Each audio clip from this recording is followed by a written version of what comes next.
betapa dalamnya, betapa lebarnya kasih setiamu. Tiada bandingannya, tiada duanya, tiada seperti Kau, Yesus Tuhanku. Yes, mari ya sama-sama kita nyanyikan pujian ini. Haleluya. Kau begitu mengasihi kami Tuhan, begitu besar kasih-Mu, begitu besar kasih telah tercurah bagi dunia. Karya-Mu, kasih-Mu yang termulia, tiada terselami hajat dan akar perbuatan-Mu. Kau beri hidup-Mu bagi diriku, tiada yang seperti-Mu. Kau berkuasa selamanya, Kau puji Kau selalu. Sama-sama katakan, oh, oh, betapa dalamnya, betapa lebarnya kasih setiamu. Oh, oh, oh, tiada bandingannya, tiada duanya, tiada seperti Kau, Yesus Tuhanku. Haleluya. Sekali lagi ya, kita nyanyikan pujian ini. Haleluya. Terima kasih Tuhan, kasih-Mu begitu besar. Sama-sama naikkan pujian. Begitu besar kasih telah tercurah bagi dunia. Kasih-Mu, karya-Mu yang termulia, tiada terselami besar dan ajaib perbuatan-Mu. Kau beri hidup-Mu bagi diriku, tiada yang seperti-Mu. Kau berkuasa selamanya, ku puji Kau selalu. Sama-sama, oh, betapa dalamnya, betapa lebarnya kasih setiamu. Oh, oh, oh, tiada bandingannya, tiada duanya, tiada seperti Kau. Oh, oh, oh, betapa dalamnya, betapa lebarnya kasih setiamu. Oh, oh, oh, tiada bandingannya, tiada duanya, tiada seperti Kau, tiada seperti Kau, Yesus. Amin. Tiada seperti Kau, Yesus Tuhanku. Haleluya. Semuanya bersorak-sorai bagi Tuhan. Pujikan dengan segenap hati ya.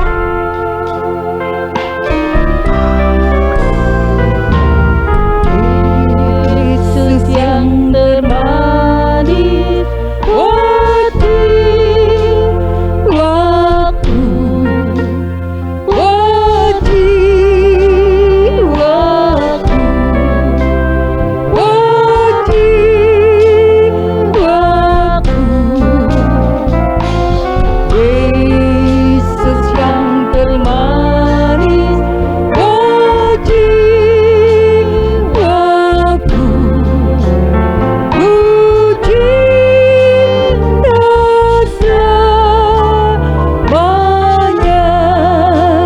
dari awal, Yesus yang termanis, Yesus yang termanis, oh jiwaku, oh jiwaku, oh jiwaku, Yesus yang termanis.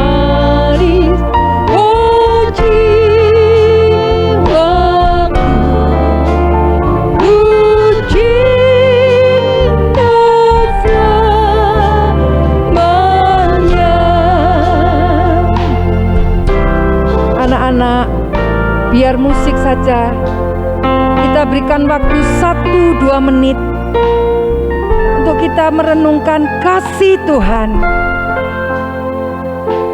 Anak-anak, tante percaya anak-anak adalah anak-anak yang manis, anak-anak yang taat. Berikan hati, jiwa, pikiran kita kepada Tuhan, agar sebentar firman Tuhan yang disampaikan boleh sungguh-sungguh masuk di dalam hati kalian, dan kalian menjadi tanah-tanah yang subur ya. Kalian jangan bingung, jangan menoleh kiri kanan, tapi kita mau fokus kepada Tuhan, biar Tuhan sungguh-sungguh menjamah anak-anak. Puji Tuhan. Haleluya. Sembah Dia. Haleluya. Engkau baik Tuhan.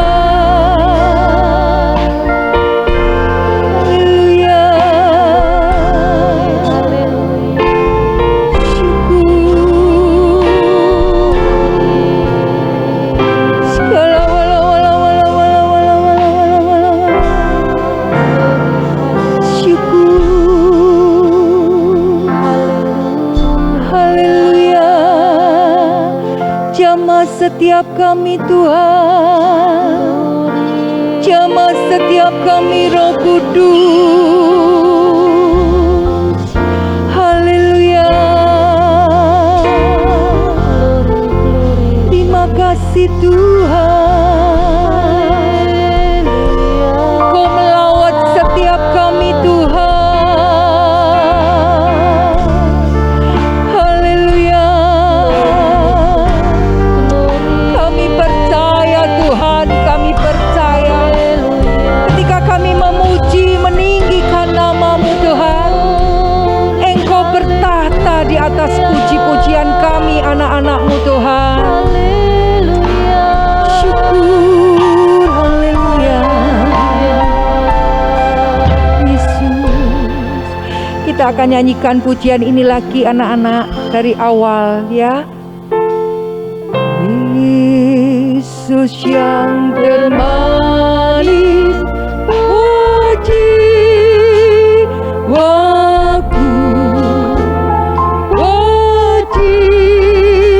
jiwaku,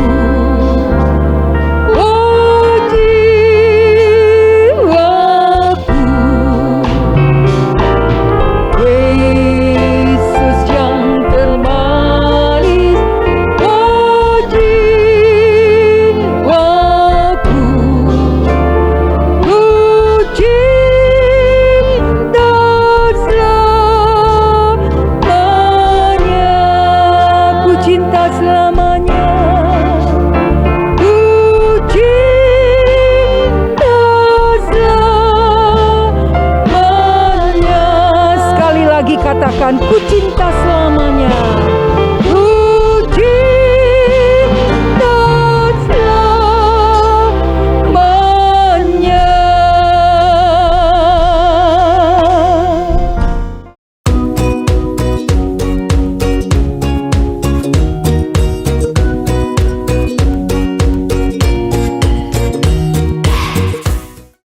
Shalom teman-teman, mari bersama-sama kita mendengarkan kesaksian teman kita.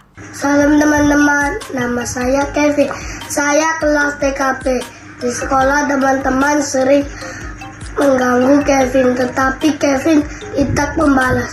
Kevin selalu berdoa biar teman-teman Kevin mereka tidak nakal lagi. Puji Tuhan, waktu wisuda kemarin Kevin dapat ranking 3. Tuhan Yesus sangat baik buat kita semua. Ini kesaksian Kevin, semoga menjadi berkat buat semua. Terima kasih Tuhan Yesus, buat Tuhan Yesus yang baik. Amin. Shalom teman-teman, jangan lupa di bulan Agustus ada acara naik bayar yang diadakan pada tanggal 11 dan 25 Agustus 2023 pada jam 7 malam melalui Zoom yang tertera di bawah ini. See you and God bless you.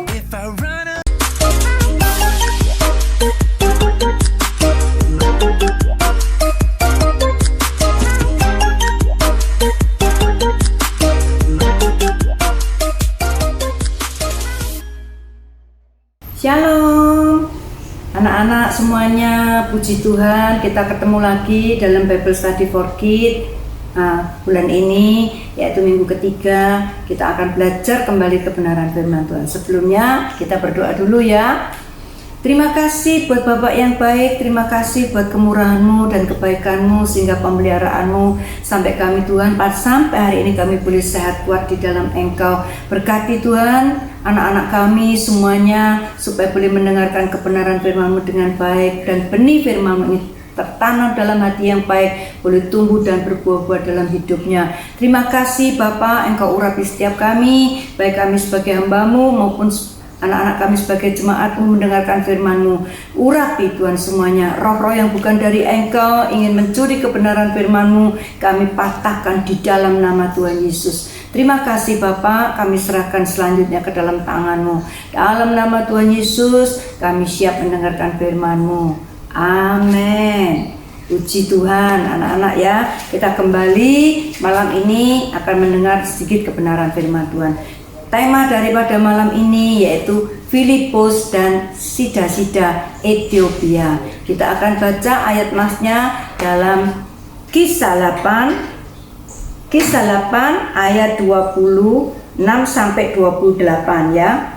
Kemudian berkatalah seorang malaikat Tuhan kepada Filipus, katanya, bangunlah dan berangkatlah ke sebelah selatan menurut jalan yang turun dari Yerusalem ke Gaza. Jalan itu jalan yang sunyi. Lalu berangkatlah Filipus, adalah seorang Ethiopia, seorang sida-sida pembesar dan kepala perbendaraan Sri Kandake, yaitu ratu negeri Ethiopia yang pergi ke Yerusalem untuk beribadah. Nanti kita lihat ayat selanjutnya ya. Temanya yaitu Filipus dan sida-sida Ethiopia. Ya, kita sekarang akan melihat yang pertama. Arti kata Filipus itu yaitu pencinta budak. Yang kedua, kita akan lihat siapa Filipus itu ya. Siapa Filipus itu? Kita baca dalam Kisah 6 ayat 3 dan 5. Kisah 6 ayat 3 dan 5. Karena itu saudara-saudara, pilihlah 7 orang dari antaramu yang terkenal baik dan yang penuh Roh Kudus dan hikmat, supaya kami mengangkat mereka itu untuk tugas itu, dan supaya kami sendiri dapat memusatkan pikiran dalam doa dan pelayanan kami. Jadi Filipus ini termasuk dari 7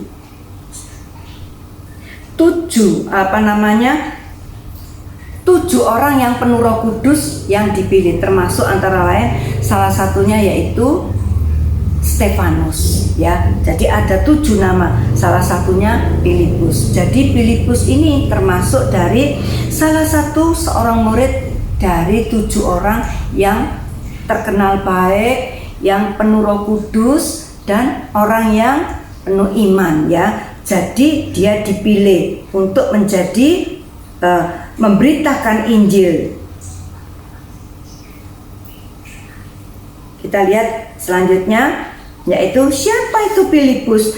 Filipus ini terkenal sebagai pemberita Injil atau jabatannya memberitakan Injil. Buktinya ya kita akan lihat satu persatu. Kisah Rasul 8 ayat 5. Kita lihat.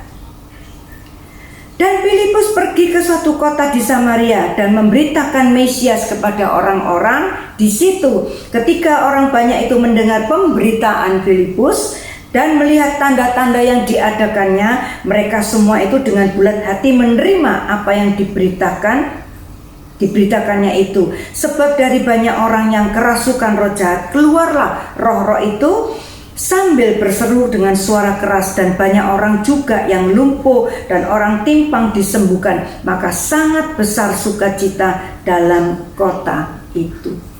Jadi Filipus ini terkenal sebagai pemberita firman Tuhan. Waktu itu dalam ayat 5, Kisah Rasul 8 ayat 5 sampai 8 yang kita baca itu, Filipus mengadakan pemberitaan firman Tuhan di kota Samaria.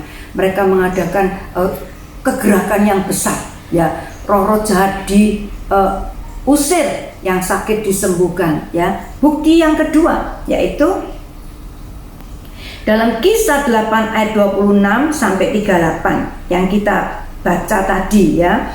Kisah 8 ayat 26 sampai 38.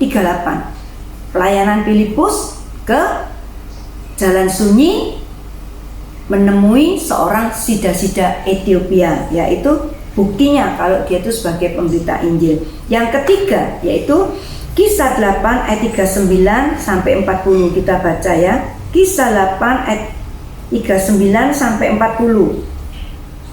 Demikian firman Tuhan. Lalu orang Ethiopia itu menyuruh menghentikan kereta itu. Dan keduanya turun ke dalam air, baik Filipus maupun sida-sida itu, dan Filipus membaptis dia. Dan setelah mereka keluar dari air, Roh Tuhan tiba-tiba melarikan Filipus, dan sida-sida itu tidak melihatnya lagi. Ia meneruskan perjalanannya dengan sukacita. Tetapi ternyata Filipus ada di Asdod. Dia berjalan melalui daerah itu dan memberitakan Injil di semua kota, dan ia tiba di Kaisaria. Jadi sesudah melayani sida-sida Ethiopia itu, langsung Tuhan melarikan ke Asdod, ke daerah Filistin, untuk memberitakan firman kembali. Yang keempat buktinya yaitu Kisah Rasul 21. Kita lihat Kisah Rasul 21 ayat 9, ayat 8 dan 9, ya. Pada keesokan harinya kami berangkat dari situ, tiba di Kaisaria. Kami masuk ke rumah Filipus, pemberita Injil itu, yaitu satu dari ke-7 orang yang dipilih di Yerusalem, dan kami tinggal di rumahnya. Jadi pelayanan Filipus mulai dari Samaria, lalu ketemu sida-sida Ethiopia, lalu dilarikan ke Asdod, dan sampai ke Kaisaria. Di sini jelas disebutkan Filipus adalah pemberita Injil. Terus dia menetap di Kaisaria. Setelah dia pelayanan di kota-kota yang lain, lalu pada akhirnya dia menetap di Kaisaria dengan mengacu yaitu bahwa orang-orang itu berangkat dari Kaisaria tiba di rumah Filipus. Jadi Filipus menetap di Kaisaria, tetap sebagai pemberita Injil. Ini adalah satu luar biasa, satu identitas, yaitu pemberita Injil. Bagaimana adik-adik dengan saudara dan saya? Apakah kita orang-orang yang punya identitas yang benar menurut firman Tuhan?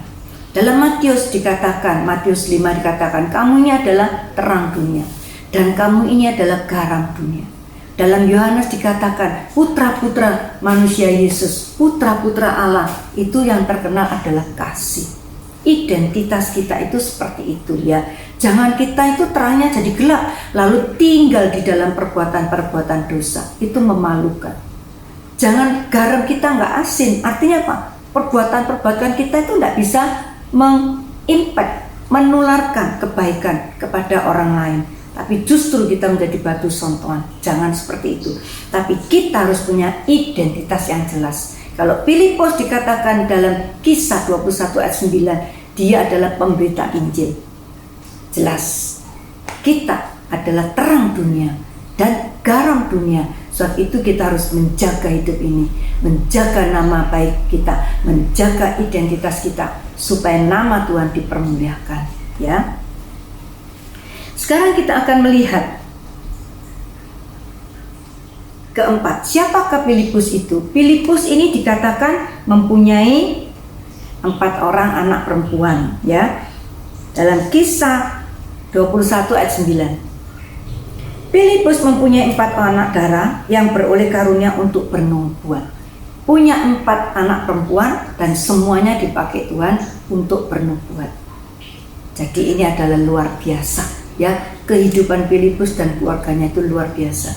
Jadi yang pertama, apa arti Filipus? Pencinta kuda. Dan siapa Filipus itu? Filipus adalah pemberita Injil, dipilih dari 7 jemaat biasa, tetapi dia didapati hidupnya penuh Roh Kudus dan hidup yang baik, punya iman. Itu luar biasa. Filipus ini juga terkenal sebagai pemberita Injil, dan Filipus ini punya 4 anak darah yang bernubuat semuanya untuk Tuhan. Kalau kita baca dalam Lukas 6 ayat 14-16, itu terdapat kata Filipus juga, tapi itu murid Tuhan Yesus ya. 12 murid Tuhan Yesus, salah satunya bernama Filipus. Apakah Filipus itu dengan Filipus di Kisah Rasul sama? Tidak sama ya, tidak sama. Jadi kalau di 12 murid itu sebutannya rasul, tapi Filipus di Kisah Rasul ini tidak punya gelar rasul, tetapi dia orang awam atau murid biasa, tapi karena penuh Roh Kudus dia suka memberitakan Injil. Jadi Alkitab mencatat Filipus itu orang yang baik, orang yang pemberita Injil. Sekarang kita melihat poin selanjutnya. Mengapa pelayanan Filipus ini berhasil? Mengapa pelayanan Filipus ini berhasil sekalipun bukan rasul, sekalipun andai kata tidak punya jabatan pendeta, bukan imam, bukan orang-orang yang luar biasa, dia hanya seorang murid, tapi pelayanannya bisa berhasil, pelayanannya bisa sukses. Apa rahasianya? Kita akan melihat satu persatu ya. Yang pertama kita baca tadi dalam Kisah 6 ayat 5. Kisah 6 ayat 5. Demikian firman Tuhan. Usul itu diterima baik oleh seluruh jemaat. Lalu mereka memilih Stefanus, seorang yang penuh iman dan Roh Kudus, dan juga Filipus, Parkorus, Nikanor, Timon, Parmeneas, dan Nikolos, seorang penganut agama Yahudi di Antiokhia. Jadi 7 orang ini dipilih dari jemaat untuk pelayanan pemberita firman Tuhan. Karena apa? Karena yang pertama mereka punya iman. Dikatakan orang yang punya iman, penuh dengan iman dan Roh Kudus, penuh dengan Roh Kudus. Jadi ada 2 hal, yaitu iman yang kuat dan Roh Kudus.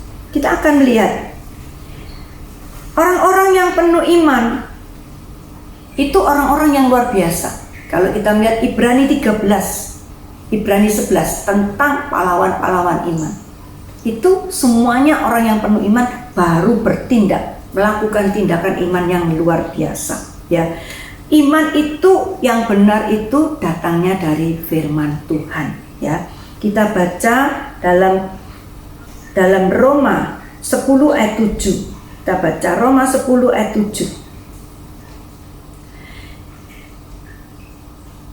17 bukan ayat 7. Roma 10 ayat 17, demikian firman Tuhan. Jadi iman timbul dari pendengaran, dan pendengaran oleh firman Kristus. Jadi iman yang benar itu dari firman. Pendengaran akan pemberitaan firman Tuhan. Di tengah-tengah firman diberitakan, biar iman itu timbul terus senantiasa akan firman Tuhan. Dan kita selalu berkata, ya, betul, amin, untuk kebenaran firman Tuhan itu. Iman bukan dari falsafah dunia, iman bukan dari sugesti, dan iman itu bukan dari banyak kata-kata mutiara, falsafah dunia. Tidak. Iman yang benar itu dari pendengaran, dan pendengaran itu akan firman Tuhan. Iman yang benar itu beralaskan dalam Kristus Yesus sebagai batu karang yang teguh. Kalau kita melihat apa arti iman, kita baca dalam Ibrani 11 ayat 1. Iman adalah dasar dari segala sesuatu yang kita harapkan dan bukti dari segala sesuatu yang tidak kita lihat. Itu arti iman. Tapi iman yang benar adalah dari firman Tuhan ya. Jangan dari yang lain, jangan dari perkara-perkara dunia ini. Atau banyak sekali sekarang dengan kemajuan teknologi, iman itu bisa bergeser. Yang utama adalah Google. Karena apa? Semua yang ditanyakan di Google dijawab langsung. Kita mau tanya apa? Mau tanya jalan? Ada. Mau tanya seperti ensiklopedia, tanya orang, tanya ini, riwayat ini, ada semua.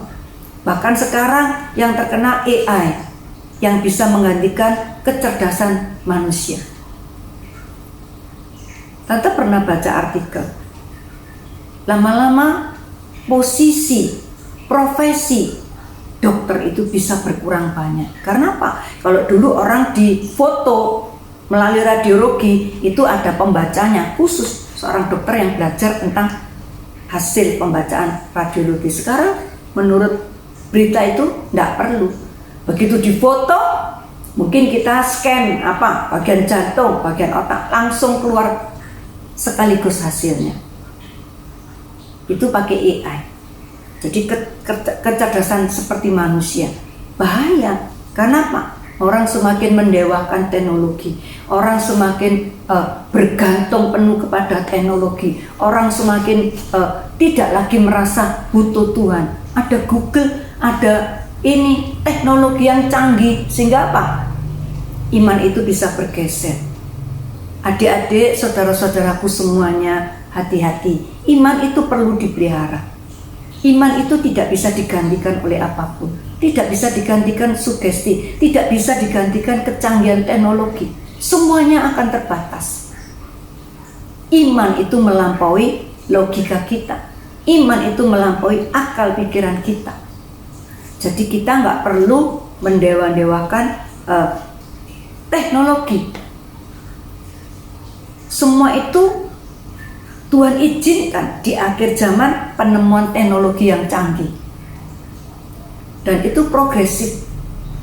1 bulan, 2 bulan sudah terus berinovatif teknologi, kemajuan teknologi itu. Sehingga membuat orang-orang itu kadang-kadang lupa kalau ada Tuhan di atas segala-galanya. Ya, jangan iman kita itu bergeser atau digeser oleh apapun.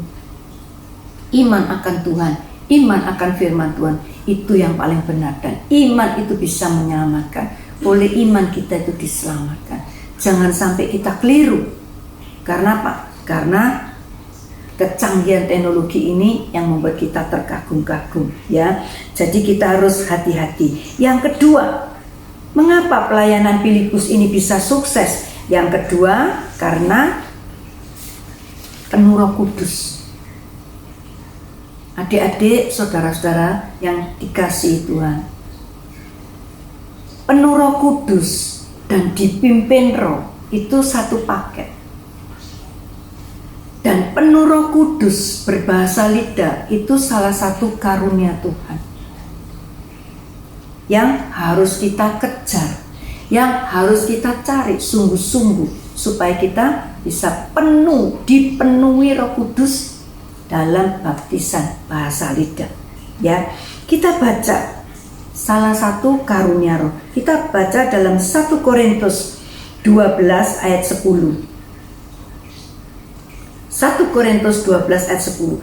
Kepada yang seorang roh memberikan kuasa untuk mengadakan mukjizat, dan kepada yang lain ia memberikan karunia untuk bernubuat, dan kepada yang lain lagi ia memberikan karunia untuk membedakan bermacam-macam roh, dan kepada seorang ia memberikan karunia untuk berkata-kata dengan bahasa roh atau bahasa lidah. Ya, dan kepada yang lain ia memberikan karunia untuk menafsirkan bahasa roh itu.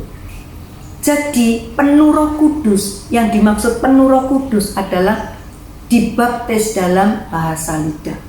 Dan itu satu karunia yang perlu kita kejar, yang perlu kita cari sungguh-sungguh. Kalau di antara adik-adik saudara-saudara belum dipenuhi dalam baptisan bahasa roh atau bahasa lidah, minta.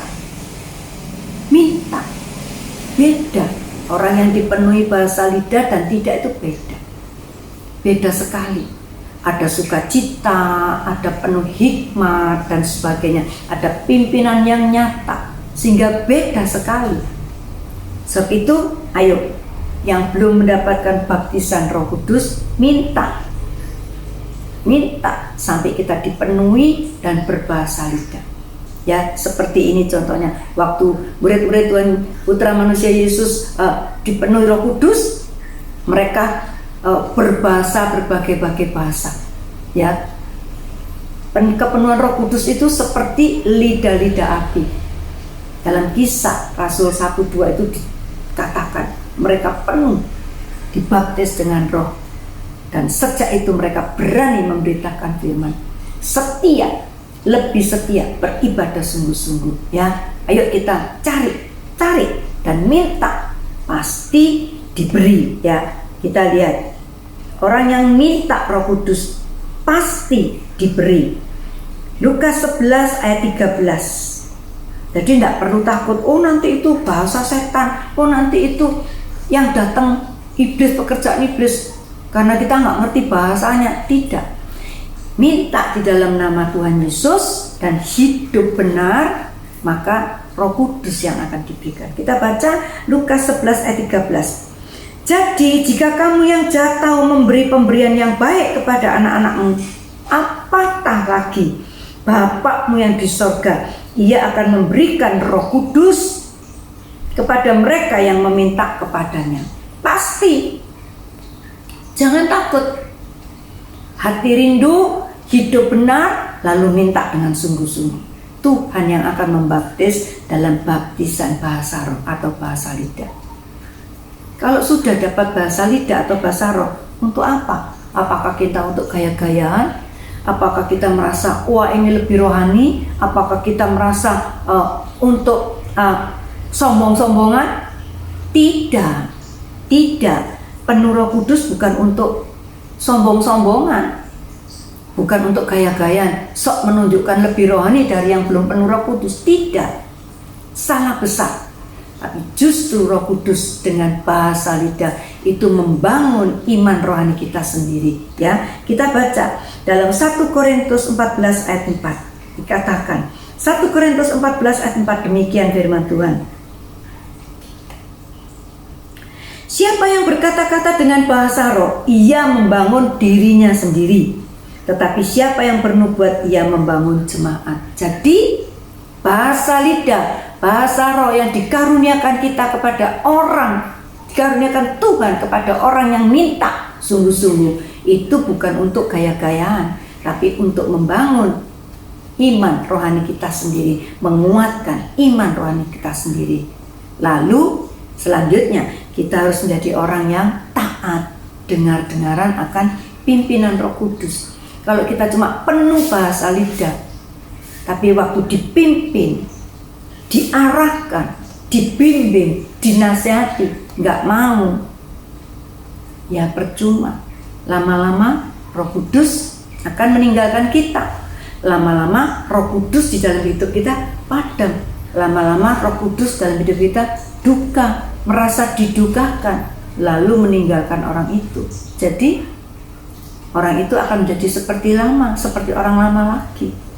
Ya, yang penuh Roh Kudus, yang sudah berbahasa lidah, pelihara baik-baik, tetap hidup di jalan-jalannya Tuhan, tetap hidup dalam kesucian, dan lalu mau dipimpin oleh Roh, maka orang itu akan berhasil. Dia akan menyenangkan hati Tuhan. Yang kedua, apa suksesnya pelayanan Filipus sebagai orang yang murid biasa tetapi sukses dalam pemberitaan Injil? Yang kedua, karena Filipus taat penuh kepada perintah Tuhan, ya, taat penuh, tidak pernah membantah dan tidak pernah berbantah-bantah. Kok seperti ini tidak masuk akal, kok seperti ini? Tidak. Tapi Filipus taat, ya. Kita baca dalam Kisah 8 ayat 26.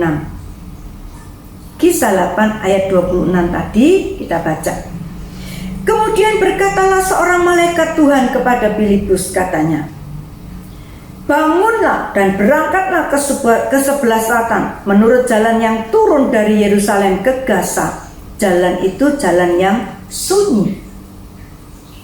Taat, sekalipun mungkin logikanya, duh, kenapa saya disuruh ke jalan yang sunyi? Ada apa? Kok disuruh ke jalan yang sepi? dari Yerusalem turun ke Gaza, jalan yang sepi sekali. Filipus tidak pernah berbantah-bantah. Kalau kita melihat Kisah Rasul 8 ayat 5, kita lihat 5 sampai 8. Filipus habis melakukan pekerjaan Tuhan yang besar, dalam tanda kutip seperti KKR, pelayanannya besar, kita baca ya. Maka sangatlah besar, ayat 5 dulu. Dan Filipus pergi ke suatu kota di Samaria dan memberitakan Mesias kepada orang-orang di situ. Ketika orang banyak itu mendengar pemberitaan Filipus dan melihat tanda-tanda yang diadakannya, mereka semua dengan bulat hati menerima apa yang diberitakannya itu. Sebab dari banyak orang yang kerasukan roh jahat, keluarlah roh-roh itu sambil berseru dengan suara keras, dan banyak orang yang lumpuh dan orang timpang disembuhkan. Maka sangat besarlah sukacita di kota Samaria itu. Dalam Kisah Rasul 8 ayat yang ke-5 sampai ke-8 yang kita baca, Filipus habis melakukan pekerjaan Tuhan yang besar, seperti dalam tanda kutip KKR. Roh-roh jahat diusir dari orang-orang yang mendengar. Bahkan yang sakit, lumpuh, timpang, semuanya boleh sembuh. Satu kegerakan Allah yang luar biasa yang diadakan oleh Filipus. Tapi selanjutnya tiba-tiba malaikat Tuhan menyuruh Filipus, Filipus, dari situ kamu harus pergi ke jalan Gaza. Turun ke jalan Gaza, jalan yang sunyi. Tapi Filipus tidak berontak. Filipus taat. Filipus melakukan dengan sukacita. Filipus taat akan firman Tuhan. Sekalipun kelihatannya, loh, gengsi dong Tuhan, masa saya habis melakukan dalam tanda kutip KKR yang begitu besar, orang kerasukan, orang yang penuh setan diusir semuanya, bahkan yang sakit disembuhkan. Sekarang saya harus turun ke jalan sunyi di Gaza. Waduh, ini kan seperti penurunan pelayanan. Tapi Filipus tidak pernah memikirkan itu, tetapi taat saja. Justru Filipus taat, dia ditemukan dengan satu orang, sekalipun hanya satu jiwa.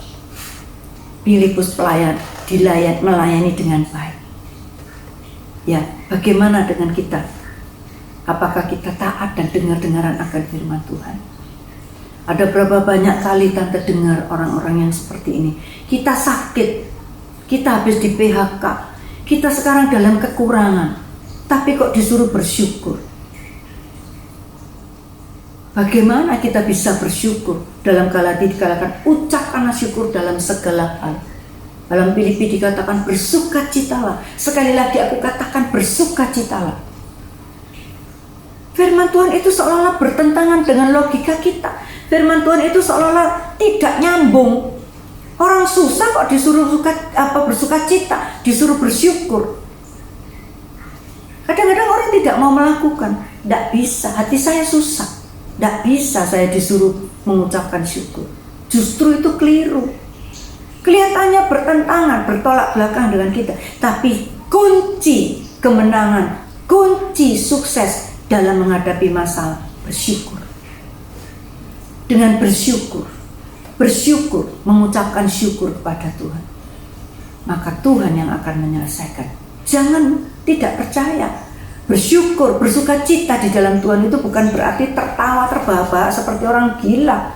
Tidak ada sebabnya, tidak. Kita punya dasar, punya landasan, yaitu firman Tuhan. Maksudnya sikap hati kita ini bersyukur.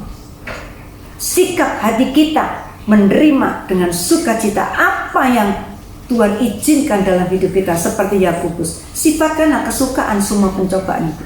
Itu maksudnya. Jangan bersungut-sungut, jangan marah-marah, jangan putus asa, jangan kecewa. Itu maksudnya, tidak boleh, tapi bersyukur. Seolah-olah bertentangan, tapi itu kunci kemenangan kita dalam menghadapi masalah. Ya, jadi kita harus bersyukur selalu. Keadaan enak, keadaan tidak enak yang Tuhan izinkan dalam hidup kita, tetaplah bersyukur. Itu kunci. Dan ini kunci kemenangan pelayanan Filipus. Dia nggak bersungut-sungut, dia lakukan saja apa yang diperintahkan Tuhan. Justru di situ Filipus mengalami kemenangan. Ya, ciri-ciri orang yang taat, kita melihat ciri-ciri orang yang taat. Yang pertama, pasti dia punya kasih. Ya, pasti dia punya kasih. Kalau kita tidak mengasihi Tuhan, tidak mungkin kita taat. Contohnya kita mengasihi orang tua kita. Kalau kita nggak cinta orang tua kita, ya mungkin kita nggak taat. Kita selalu berontak melawan. Ada kasih. Yang kedua, ada pengenalan pada Allah dengan baik. Kita kenal Bapak kita. Kita kenal Allah kita. Kita kenal Tuhan Yesus kita. Sehingga ketika dia memberikan perintah, kita pasti taat. Kita pasti taat. Karena apa? Kita kenal dia baik. Tidak pernah dia menghancurkan kita. Tidak pernah firman-Nya, perintah-perintahnya itu tidak bisa kita tanggung. Tidak pernah apa yang dia suruhkan, apa yang Bapak perintahkan, tidak bisa kita buat. Tidak pernah. Tidak pernah perintahnya itu menjerumuskan kita, menghancurkan kita. Tidak pernah, sekalipun seolah-olah itu bertentangan dengan logika kita. Tapi semuanya itu untuk kebaikan kita. Belajar mengenal Allah dengan baik. Dari mana? Selalu Tante Paulus katakan, dari firman Tuhan, dari pembacaan Alkitab, dari suka berdoa, dari suka ibadah. Seperti Bible Study for Kids ini diterangkan kebenaran firman Tuhan. Kalau kita setia mendengar, maka kita akan belajar lebih banyak. Hari ini kita belajar Filipus. Biarpun seorang awam, seorang yang bukan rasul, tapi dia seorang yang besar di hadapan Allah. Sukses di dalam pelayanannya, sukses di dalam talentanya. Karena apa? Karena dia taat. Adik-adik, saudara-saudara, ayo kita mau taat firman. Dari perkara yang kecil, taat. Taat ibadah. Dari yang perkara yang kecil, taat baca Alkitab. Dari perkara yang kecil, taat menggunakan waktu. Jangan hidup hanya untuk gadget. Berapa jam dihabiskan ini. Jangan. Tapi kita mau bersekutu dengan Tuhan. Taat. Dari yang kecil, lama-lama Tuhan percayakan dalam perkara-perkara yang besar. Jangan suka memberontak. Jangan suka melawan. Ya, belajar taat. Filipus kunci yang kedua sukses karena Filipus yaitu taat. Taat akan firman Tuhan. Yang pertama karena Filipus orang yang penuh iman dan penuh Roh Kudus. Yang kedua kunci suksesnya adalah taat. Taat akan firman Tuhan. Yang ketiga ciri-ciri yang orang taat yaitu ada penundukan diri. Ada kematian daging, ada salib. Sehingga apa? Kalau kita mau berontak, enggak. Firman Tuhan harus di atas segala-galanya. Kalau Tuhan mengajarkan jangan mencuri, jangan menyimpan kebencian, jangan menyimpan kesalahan orang lain, jangan iri, jangan membunuh. Lakukan. Lakukan. Jangan ingin milik orang lain. Jangan suka iri, jangan suka dendam. Lakukan. Mungkin kita disakiti, mungkin kata-katanya menyakitkan. Tapi ingat, Tuhan mengajarkan jangan balas jahat dengan kejahatan. Rom 12 ayat 21. Taati saja. Tapi kalahkan kejahatan dengan kebaikan. Taati saja. Taati saja. Itu akan berhasil. Sehingga apa? Orang-orang yang menjahati kita akan dipermalukan. Akan dipermalukan oleh Tuhan. Tapi kalau kita balas, itu terbatas. Ya. Taat akan firman Tuhan. Ada penyaliban, ada penundukan diri. Maka kita bisa mentaati seluruh firman Tuhan. Pasti bisa kalau kita mau. Ya, puji Tuhan. Yang ketiga, apa istimewanya Filipus sehingga pelayanannya itu menjadi berhasil? Yang ketiga yaitu rumah tangganya baik. Ya, kita tadi sudah baca Kisah 21, kita baca lagi. Kisah 21 ayat 9. Filipus mempunyai 4 anak darah yang beroleh karunia untuk bernubuat. Punya anak 4, Empat-empatnya dipakai Tuhan. Punya anak empat-empatnya punya talenta nubuat. Punya anak empat-empatnya cinta akan Tuhan. Suatu hal yang luar biasa. Berarti rumah tangganya Filipus ini baik. Berarti Filipus menjadi orang tua yang sukses, yang bisa membawa, mengarahkan, membimbing, mengajak anak-anaknya untuk kenal Tuhan. Ketika anak-anaknya dewasa, dia punya pilihan sendiri untuk ikut Tuhan. Dan Tuhan berikan karunia, salah satu karunia yaitu nubuat. Bukan cuma satu, empat-empatnya. Kita baca dalam 1 Timotius 3 ayat 12. Dia kan haruslah suami dari satu istri dan mengurus anak-anaknya dan keluarganya dengan baik. Ayat 4, 1 Timotius 3 ayat 4 kita baca. Seorang kepala keluarga yang baik disegani dan dihormati oleh anak-anaknya. Jikalau seorang tidak tahu mengepalai keluarganya sendiri, bagaimanakah ia dapat mengurus jemaat Allah? Jadi kalau satu orang, seorang papa atau seorang mama tidak bisa mengatur isi rumahnya sendiri dengan baik, tidak bisa mengatur anak-anaknya dengan baik, bagaimana dia bisa mengatur jemaat? Bagaimana dia bisa jadi berkat buat orang lain? Bagaimana dia bisa menjadi teladan untuk orang lain? Bagaimana dia bisa menasihati orang lain? Tidak bisa. Karena apa? Di dalam rumahnya sendiri terjadi kekacauan. Di dalam rumah tangganya sendiri tidak ada penundukan. Anak-anak berontak kepada orang tua juga maki-maki kepada anaknya. Waduh, rumah tangga yang kacau seperti neraka. Orang tua main pukul, main kekerasan kepada anak-anaknya. Sebaliknya anak-anaknya berontak. Sehingga apa?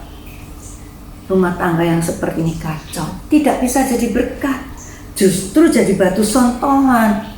Loh, katanya orang Kristen, loh katanya ibadah ke gereja, tapi anaknya di luaran suka perkelahian, suka narkoba, hidup dalam perjinahan. Waduh, anak-anaknya tidak ada yang baik.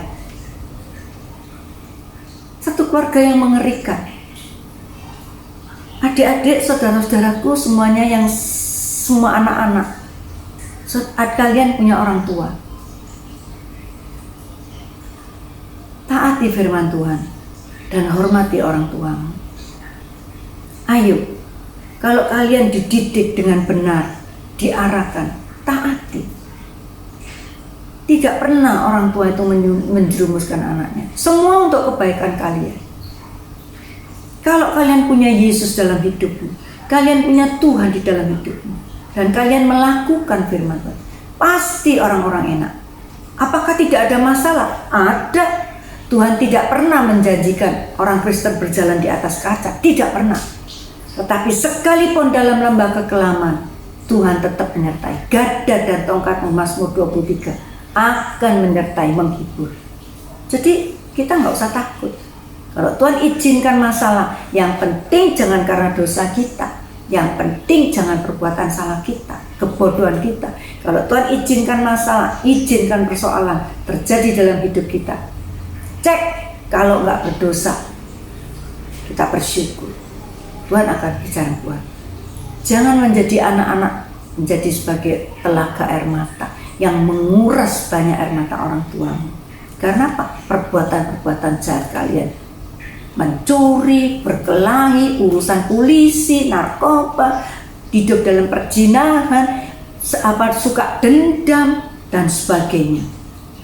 Hal-hal yang tidak menyenangkan hati Tuhan. Tapi biarlah kita menjadi anak-anak yang tunduk, sehingga Tuhan akan memakai hidup kalian sendiri.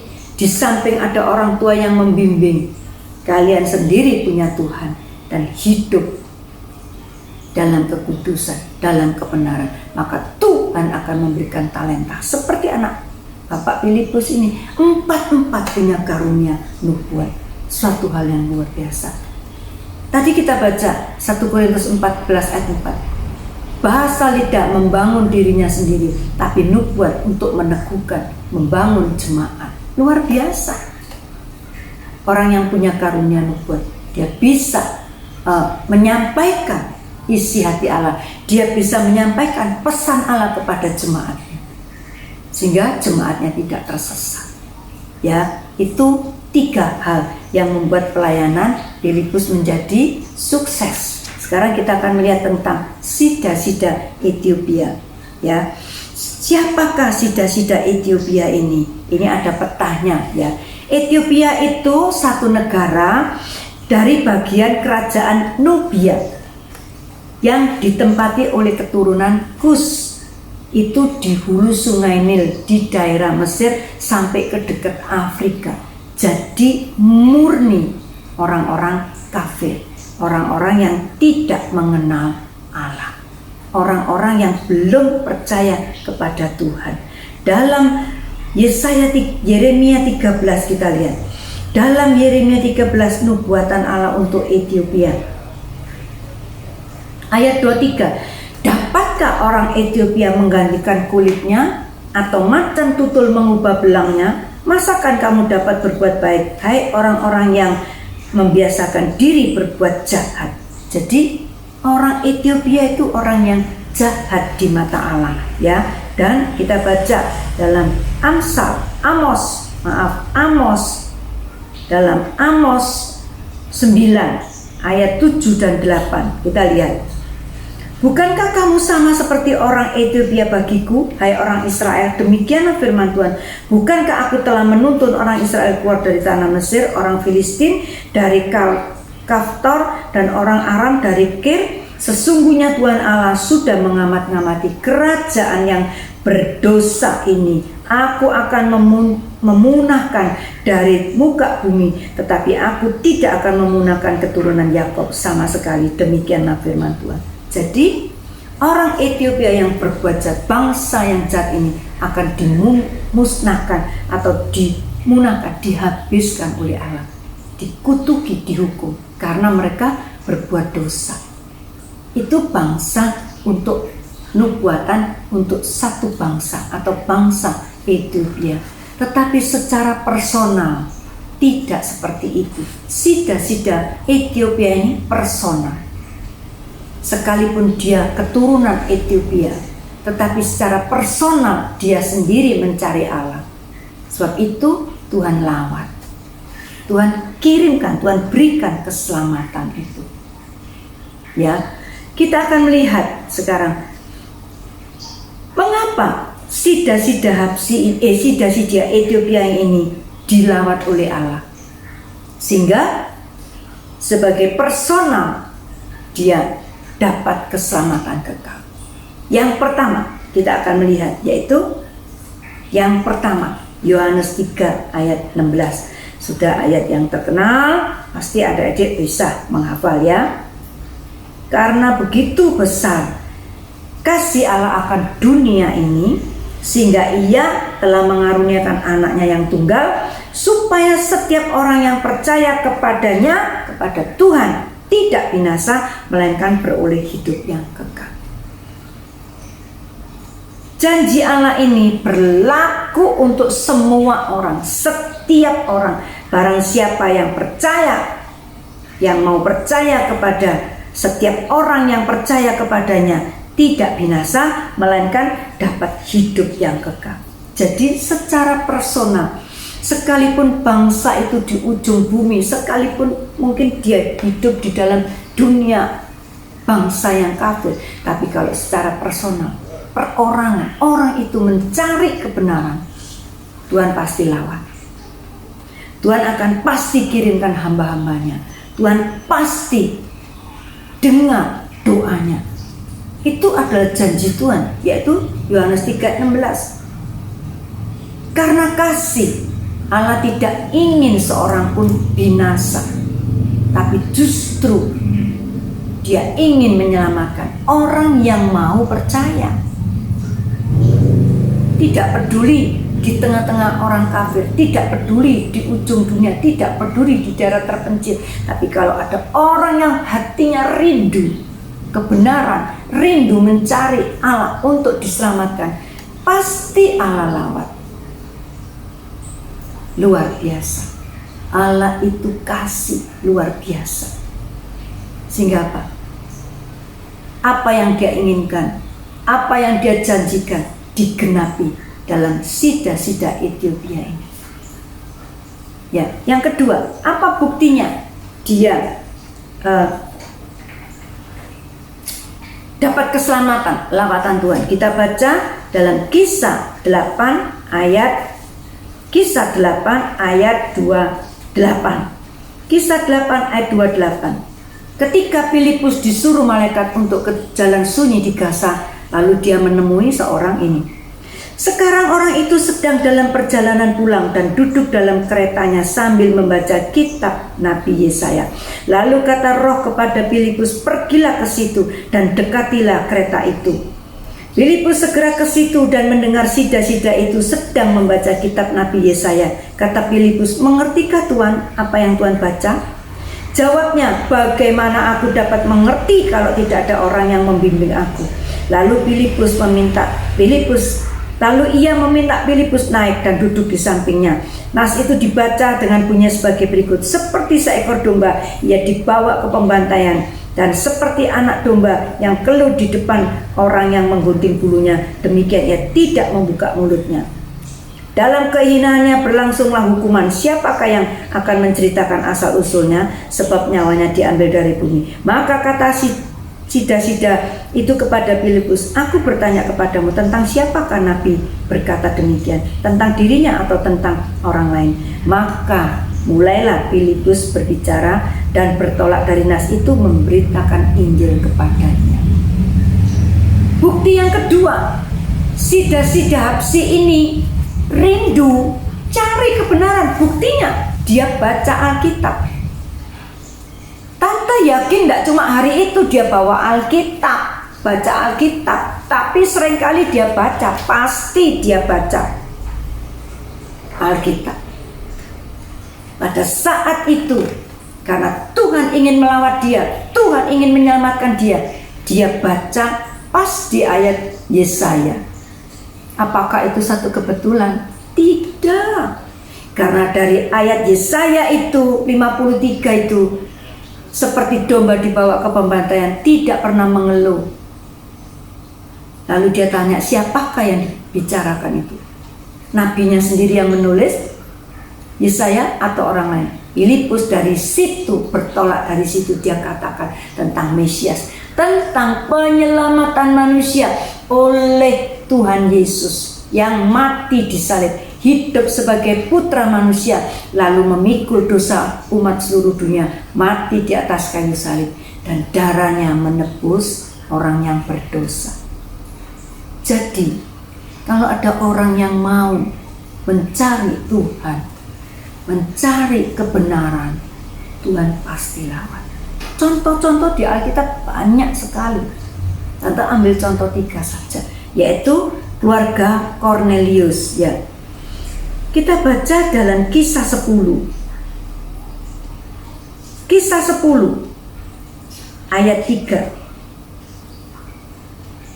Dalam satu penglihatan kira-kira jam 3 petang, jelas tampak kepada Cornelius seorang malaikat Allah masuk ke dalamnya dan berkata kepada Cornelius.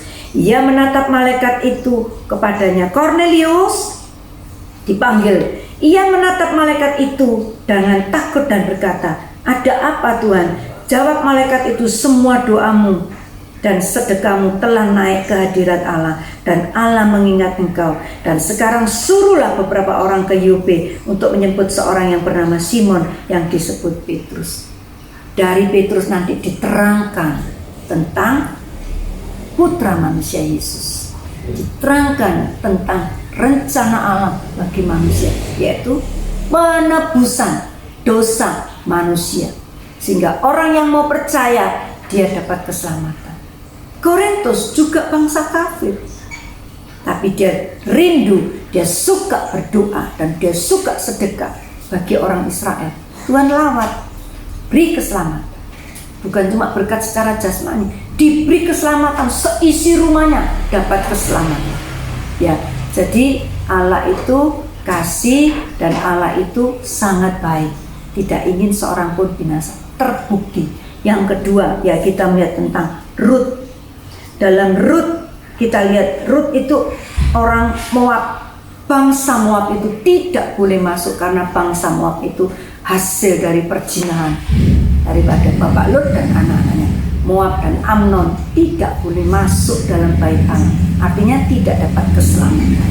Tetapi secara personal, ingat anak-anak, personal, secara seseorang yang mencari rindu, maka Tuhan lawan. Ya, kita baca Rut 1 ayat 16. Tetapi kata Rut, janganlah dosa aku meninggalkan engkau dan pulang dengan tidak mengikuti engkau, sebab kemana engkau pergi, ke situ juga aku pergi, dan di mana engkau bermalam, di situ juga aku bermalam. Bangsamu lah bangsamu, bangsaku, dan Allahmu lah Allahku. Ini pernyataan Rut. Ketika Rut sebagai orang kafir bangsa Moab, hatinya rindu akan kebenaran. Tuhan kirim keluarga Naomi, Elimelek. Di situ dia mendapatkan kebenaran tentang Allah Israel. Dan hatinya yang rindu terbuka. Lalu Rut menerima, Allahmu adalah Allahku. Sekarang dia tidak lagi menyembah berhalanya, tapi dia berbalik, bertobat, lalu menyembah Allahnya Israel. Ketika suaminya mati, mertuanya mati, kakak iparnya mati, dia disuruh pulang oleh Naomi. Pulang, kamu masih muda, bisa menikah lagi. Tapi Rut tidak mau, dia lebih memilih ikut Naomi pulang ke Israel. Hal yang luar biasa. Hal yang luar biasa. Allah itu sangat mengasihi. Kalau kepada orang yang sebetulnya tidak layak mendapatkan keselamatan, kita semua tidak layak. Dulunya bukan bangsa yang mengenal Allah. Tante Paulus bangsa kafir. Tapi Tuhan ambil, Tuhan pilih, Tuhan selamatkan. Gitu juga banyak di antara kalian. Apalagi yang belum kenal Tuhan, orang tuanya, beritakan Injil supaya mereka diselamatkan. Tetapi bagi kalian yang dari kecil sudah dapat anugerah keselamatan dalam keluarga Kristen, dilahirkan di keluarga, pegang baik-baik iman itu. Jangan itu ditukar. Jangan itu diremehkan, jangan itu dianggap biasa. Keselamatan itu karena dari kecil sudah dengar firman, dari kecil sudah dengar itu. Tidak. Pegang keselamatan itu, karena keselamatan bisa hilang. Filipi katakan 2:12, peganglah keselamatan itu dengan takut dan gentar. Jangan main-main dengan keselamatan. Biar kita mau pegang sungguh-sungguh itu. Bagi kalian yang sudah mulai dari kecil, itu anugerah. Puji Tuhan. Bagi Tante Paulus, sudah berumur 20 tahun lebih, sudah hidup dalam penyembahan berhala, itu lebih berat. Baru Tuhan ambil, potong semua itu. Seperti Rut, hidup dalam bangsa kafir, hidup dalam penyembahan, hidup dalam perkara-perkara dosa. Tapi ketika dia kenal Allah, potong semua itu, tradisi, kebiasaan yang lama. Jauh lebih berat daripada kalian yang dari kecil sudah orang mengenal Tuhan, sudah dididik dalam firman Tuhan. Satu lagi, yaitu Rahab. Ini Rut ya. Terus Rahab, dengan iman, kata Ibrani 11 ayat 3, dengan iman Rahab itu diselamatkan.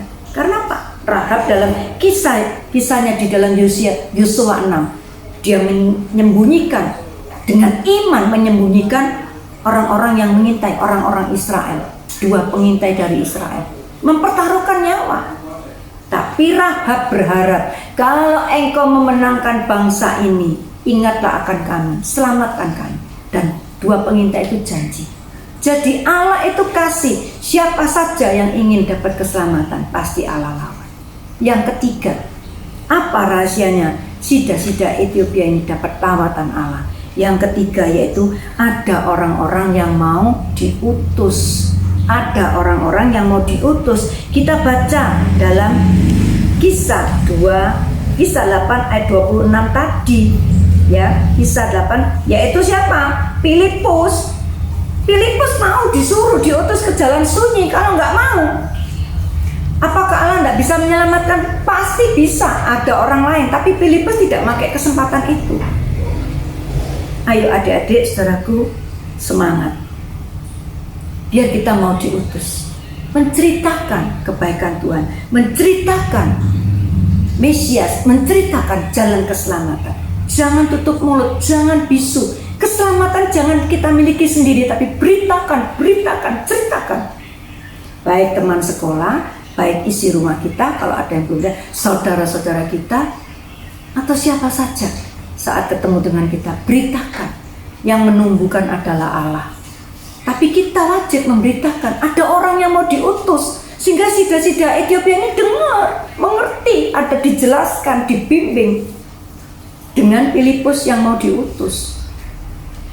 Ayo adik-adik semuanya, jangan diam, tapi kita mau jadi orang yang diutus. Ya, mulai hari ini ceritakan kebaikan Tuhan, ceritakan tentang keselamatan, ceritakan tentang kasih Allah yang luar biasa.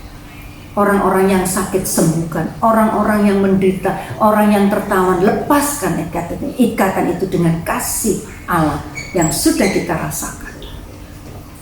Mau? Amin. Sebagai kesimpulannya, kita baca dalam Yesaya. Sebagai kesimpulannya, kita baca dalam Yesaya 52 ayat 7. Betapa indahnya kelihatan dari puncak bukit-bukit kedatangan pembawa berita yang mengabarkan berita damai, yang memberitakan kabar baik, yang mengabarkan berita selamat, dan berkata kepada Sion, Allahmu itu Raja. Ayo, betapa indah tapak-tapak kaki orang yang memberitakan firman tentang kebaikan, tentang keselamatan, tentang kasih Allah. Ceritakan tentang damai sejahtera yang tidak dimiliki oleh orang dunia. Ayo, kita semangat.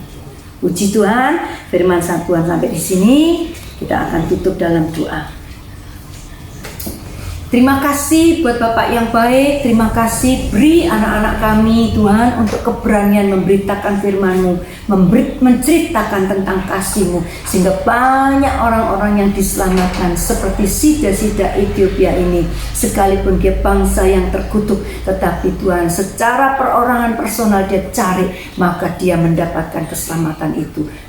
Jamah anak-anak kami, bekali anak-anak kami, berikan kuasa, berikan Tuhan kerinduan dalam hatinya untuk menceritakan, untuk mau diutus sebagai utusan-utusan pemberita firman-Mu, sehingga banyak jiwa dimenangkan untuk Engkau.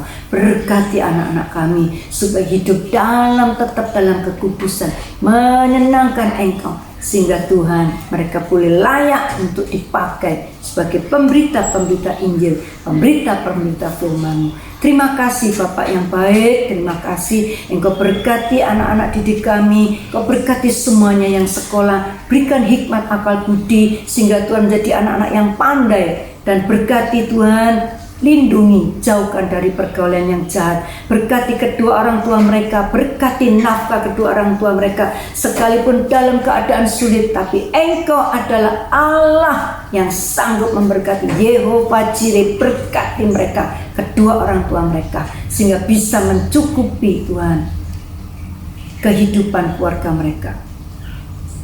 Terima kasih Bapak yang baik, kami serahkan semuanya anak-anak kami ke dalam tangan-Mu. Engkau yang memberkati mereka, sehingga mereka tumbuh dan berbuah-buah di dalam Engkau.